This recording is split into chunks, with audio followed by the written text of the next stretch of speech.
Eu sou professor do ensino médio da rede pública de Minas e tá rolando aí esse meme do Demiurgo, né, nos vídeos verticais, e os meus alunos vieram me perguntar. E aí, coincidentemente, essa semana também o Jones fez uma piadinha, fizeram uma graça lá com o negócio do Demiurgo ser desafiado por ele para um debate e o Demiurgo correr. E o Jones fez uma piadinha, porque certamente ele sabe o que é o Demiurgo, perguntando se isso era coisa de anime. Bom, se você, igual meus alunos, não sabe o que é o Demiurgo, nem tem obrigação de saber, eu vou te explicar basicamente dois conceitos de demiurgo, que é o demiurgo filosófico e o demiurgo religioso.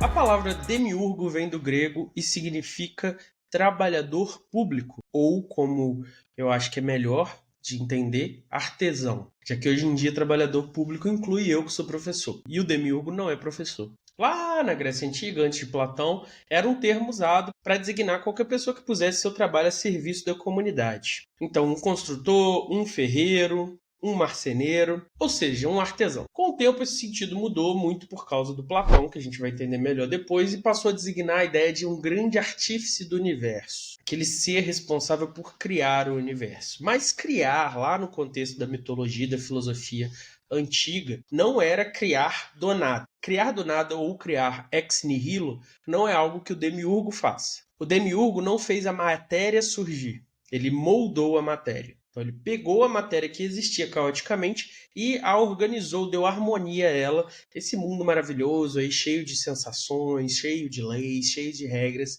que eu e você vivemos. Essa figura foi proposta pelo Platão no Timeu, que é um diálogo onde a gente tem uma cosmologia mais pesada. Além de colocar vários personagens com argumentos opostos, então não dá para você completamente traçar assim, o que Platão disse, porque ele não escreveu um tratado igual a Aristóteles.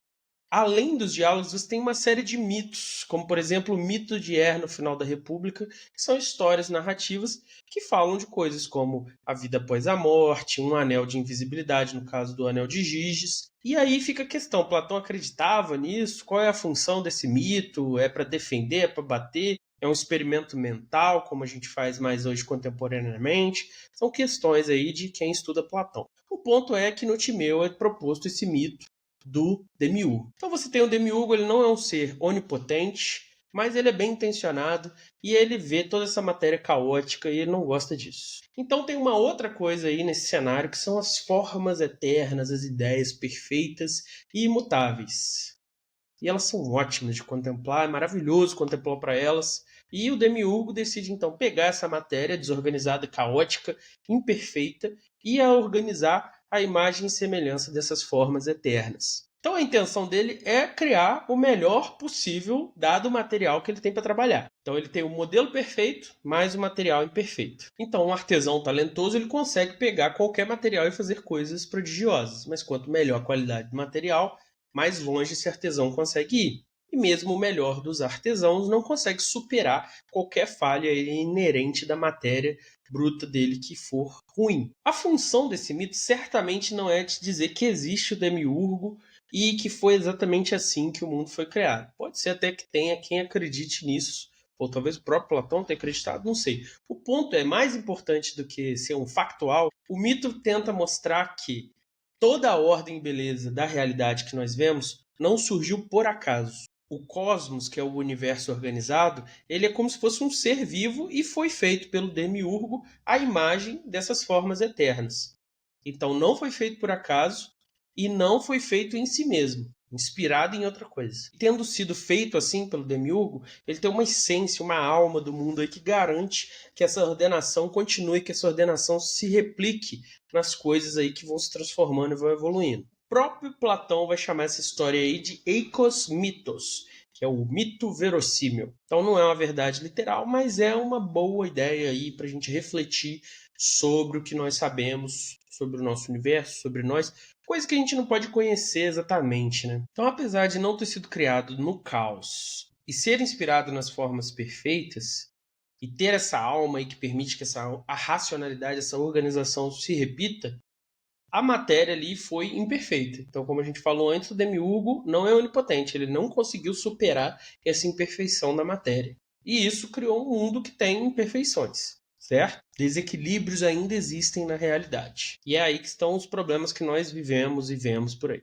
Essa figura do demiurgo, ainda na filosofia, foi reinterpretada pelos neoplatônicos. Plotino, por exemplo, vai identificar ele com a ideia de nous, o intelecto. Então você tem um, que é a fonte de emanação de todas as coisas, e a segunda coisa abaixo dele é esse nous, é esse intelecto, e o demiurgo poderia ser essa coisa. De qualquer forma, ele segue sendo essa ponte entre esse mundo perfeito, essa unidade perfeita e o que nós temos aqui. Já que tudo que existe flui desse um, e o que faz o demiurgo é justamente organizar essa emanação, conforme ela vai emanando. E aí, em Jâmblico, o demiurgo vai ganhar um novo papel, que é o papel justamente das nossas almas poderem retornar para esse um. Então vai ter uma questão mística aí dessa alma transcender e voltar para essa origem divina dela, de alguma forma, e o demiurgo vai ter um papel nisso. O processo que os neoplatônicos chamavam de enosis. Bom, se você viu o vídeo até aqui, você percebeu que, apesar dessa última informação ter alguma coisa a ver, essa visão do Platão e dos neoplatônicos não é exatamente o meme, né? Lá se fala de um deus enganador, lá se fala de um demiurgo que está tentando te impedir, né? Alguma coisa assim. Isso é porque o demiurgo do meme não é exatamente esse demiurgo da filosofia. É um demiurgo da religião, que é o que a gente vai ver a seguir.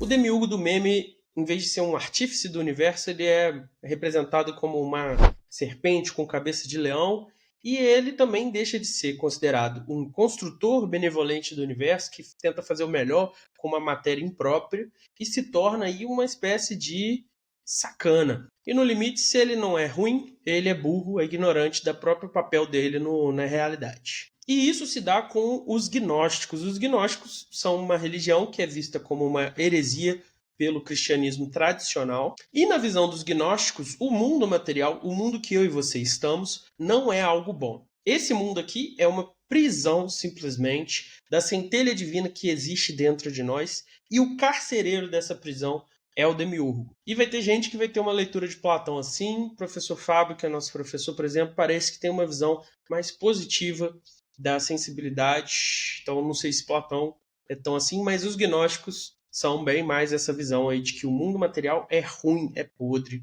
e a gente está preso aqui. O gnosticismo também, não sei se dá para dizer que era um movimento só, parece que tem vários gnosticismos. O ponto é que ele é chamado de alguns nomes: Yaldabaoth, Saclas, Samael. Em algumas narrativas, ele sabe o que ele está fazendo, em outras, ele não sabe, ele acha que ele é o Deus Supremo, mas ele não é, ele é só um ser determinado que está preso nesse papel também, só não está consciente disso. Então, por exemplo, no sistema de Valentim, o demiurgo é um ser limitado, ele não é maligno, ele só está preso aí nessa função, restrito tanto na sua capacidade do que ele pode fazer, quanto no seu conhecimento sobre o seu papel. Outra corrente, por exemplo, a corrente de Marcião, já vai dizer que a aparente diferença entre o Deus do Velho Testamento e o Deus do Novo Testamento é porque, na verdade, são dois deuses, e o Deus do Velho Testamento é o demiurgo, um Deus justo, porém um pouco radical demais, e o Deus bom, amoroso, misericordioso, revelado por Jesus, é outro Deus que vai libertar a gente. Outro grupo, os Naascenses, eles dizem que o demiurgo é um ser invejoso que quer te impedir de alcançar o conhecimento da realidade última, da verdade última. Então a sua salvação viria não de obedecer à lei, mas de desobedecer e buscar um conhecimento mais profundo, já que toda a lei que foi proposta aí é, na verdade, uma forma de te prender nesse mundo. Seja um ou seja outro, o que a gente pode tirar de geral assim dos gnósticos? Independente da variedade específica aí e de se aprofundar numa coisa ou noutra. A salvação não vem de obedecer uma lei, nem uma autoridade religiosa, não vem de cumprir mandamentos, mas buscar um conhecimento secreto, a gnose. Um conhecimento que só é acessível a iniciados, que vai te permitir ir além. Através desse conhecimento, você vai acender todo o potencial dessa centelha divina presa num corpo material, e isso vai te permitir fugir da prisão que é o mundo feito pelo demiurgo. Então a libertação não é simbólica, não é só espiritual, não vou evoluir, não. É uma libertação literal. É transcender a realidade física. Romper a barreira entre o mundo sensível e o mundo superior. Pleroma, como chamam eles, a plenitude divina. Muitos dos textos apócrifos que a gente ouve falar aí, da Bíblia, que inspirou lá o Dan Brown. São textos gnósticos, na verdade, que foram sendo perdidos porque a cristandade tradicional considerou os gnósticos uma heresia e reagiu a eles. E realmente tem uns babados aí nos textos apócrifos que você fica de cabelo em pé. Recomendo aí a leitura quem tiver curiosidade. Bom, a primeira diferença do cristianismo mais ortodoxo é que não há uma separação entre o Criador do universo e o Deus eterno. O Deus que fez o céu e a terra é o mesmo Deus que se revelou em Jesus e nos ofereceu a salvação. E lembra que eu falei que o demiurgo não cria ex nihilo lá em Platão? O Deus cristão cria ex nihilo. E já que ele é todo bom, todo poderoso, sabe de tudo, isso significa que a sua obra, a sua criação também é boa. Então, isso que os gnósticos fazem de identificar o Criador como uma criatura imperfeita e até pode se considerar, em alguns casos, maligna, era por si só um crime terrível. E aí, nos concílios e na obra dos pais da igreja, eles vão combater as ideias gnósticas e defender a ideia de uma unidade e perfeição do Criador como um dos fundamentos da fé cristã. Por causa disso, a criação, o mundo material e o nosso corpo não são, na visão cristã, uma prisão ou um erro, e o nosso trabalho não é simplesmente escapar disso. O nosso corpo e o mundo fazem parte de um dom, de um presente de Deus. Eles não foram criados por necessidade, mas no uso da livre vontade de Deus. E mesmo que a queda e a escolha do pecado criem limitações, erros e dores na nossa relação com o mundo, esse mesmo corpo carrega em si a marca do Criador, revela em vários dos seus aspectos esse Criador, então preservam dentro de si uma bondade fundamental. Então nós devemos sim viver essa vida, nós devemos sim aproveitar esse mundo, conhecer as coisas. E isso contrasta fundamentalmente com essas ideias gnósticas que a gente falou antes, já que o que para eles é conhecer uma gnose para fugir, no caso do cristianismo, implica em aceitar o presente de Deus, viver essa santificação e, tal qual Jesus redimiu a criação, seguir isso transformando não só o mundo, mas a humanidade também. E apesar do meme e da piadoca do Jones, o que me fez querer falar sobre o Demiurgo foi uma outra coisa, na verdade. Recentemente eu vi tanto o Serjão lá dos foguetes quanto o Elon Musk falando da possibilidade de nós vivermos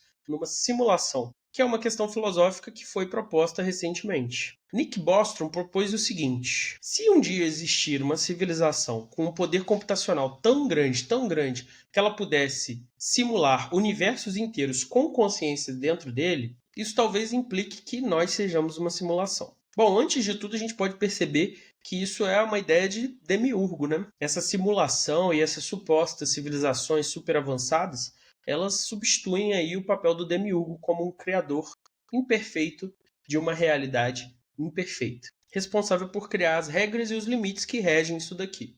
Igual nos gnósticos, a gente vive nessa realidade simulada, essa realidade falsa, criada por uma inteligência superior por motivos, no caso dos gnósticos, nos enganar, nos manter na ignorância, e no caso das civilizações avançadas, eu não sei. Talvez essa suposição não seja verdade, talvez nós sejamos a realidade mesma, talvez nós sejamos uma das bilhões de simulações, porque a partir do momento que uma civilização criar essa simulação e existir um universo ali, uma realidade dentro daquela simulação, essa segunda realidade vai poder criar eventualmente uma simulação e dentro dela outra, e isso vai nos tornar indistinguível num universo infinito de possibilidades de simulações.